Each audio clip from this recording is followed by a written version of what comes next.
Ang pangandoy nga makalingkawas sa kalisod ang nagtukmod nining usa ka chicharon vendor nga motapos sa kolehiyo. Sama siyang gibaligya nga chicharon, gusto usab niyang matilawan ang kagumkom nga kalampusan sa kinabuhi.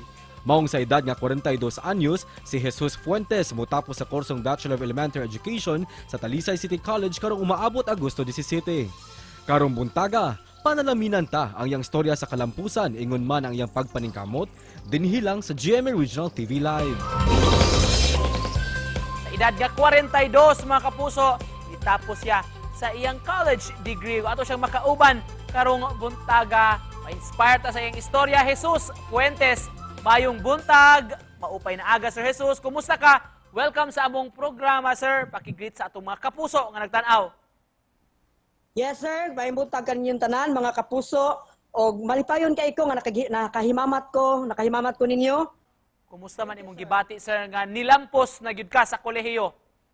Lipay sad pero sometimes makaingon ta nga di ba kani damgo or tinuod ba ni? No kay sa akong sitwasyon mong god. So makaingon ko nga malampos kay ako kasi ako lang balay nga gipuy-an nagkatulo-tulo.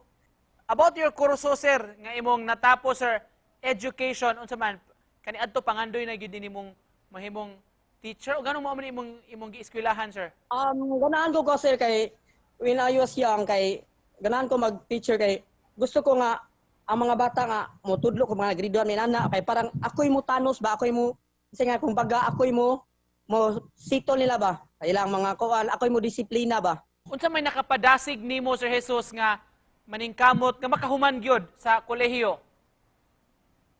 Ang nakapadasig nako sa pagkahuman ko sa kolehiyo sir kay kana siyang larawan kanang TCC Talisay City College nangaligo mi og dagat ana nya may nakakita ko nga idaran pa mas idaran pa nako so na santok sa kong mind mo eskwela ba lang ako no kay plano magina ko sa una pa. So nagrigol akong utok so na pag-abot og Monday na ana kay Friday man to niadto din ko sa akong graduatean sa Punta Princesa Night High. Nakuan ko sa akong record. So niadto ko sa Talisay City College nagdako sa akong requirements amo na magpa-enroll ko. Siya, pero kung saan imong pag-manage sa imong time, kaning imong pagpaninda karon og chicharon, o sa imong pag-eskwela sa college?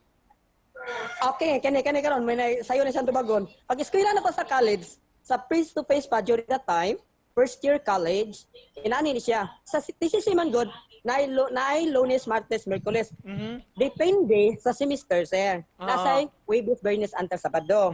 So inani, like for example, kung maka-earn, makaginansya ko sa sulod sa semana na ako'y 1.5 or something like that.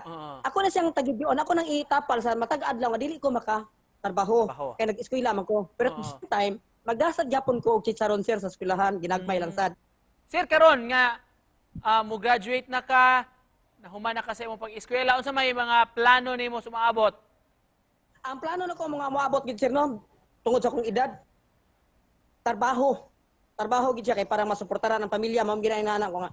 Trabaho lang gid unta. Sir, sa mga na-inspire sa imong istorya na paggawas sa sab naton isa Balitang Bisdak Sir, no, o sa mga nagtan-aw nato karon Sir Jesus, unsa imong message sa atong mga kapuso? Okay, kani sayo na ni. Sa nagtan-aw karon o kinsaman mo ug nakaila man ako, thank you lang sad kay tuan. Gi-encourage ta mo kung ganahan mong mo eskwela, pila inyong edad, 50, 70, ang eskwelahan wala na siya magpili og edad. Pero kung eskwela lang mag-education siguro, kay as long as makalakaw mo, namin mo dawa siguro ng private school. Sir, nganong importante man nga atong yung hatagan og pagtagad ang education? Importante gyud ba tagaan to pagtagad ang education sir kay siyempre watay edukasyon unsa man nato pag di lang sa kita makatrabaho niya. Mao na nga kung education importante gid sa bawat isa sa tao. Kinanan adyo kay mahuman pod. Kay mo man na ipakita. Sir Jesus, siya, sir? Salamat kaayo sir sa pag-ubana mo karong buntaga sir. Thank you sir. Daghang salamat sir, amping diha. Salamat sir sa mga kapuso nga nikuan ako. God bless you. O sa ko dai mapwede shout out? Sige sir. Okay. Shout out dai ko sa province mo sa Sardinia, Malabuyok, sa akong papa. Take care always kanang I love you so much. Nya layo man ta so at least makakita ka sa kong naong basin mawawa na sa yung sakit ba kay mas itom guro ko papa sir. Mhm. So hi, strong lang jud. God bless you. Anin sa kuha di ay igagaw diha tanan katong di gina ko memorize kay actually wala mong ko dito tanan sa padirim ni Kasidad. Hi. I love you ninyo tanan. Take care always. God bless. Ate sir, thank you. Daghang salamat kayo, Sir Jesus. Ingat ka, sir. Yes, thank you sir. God bless.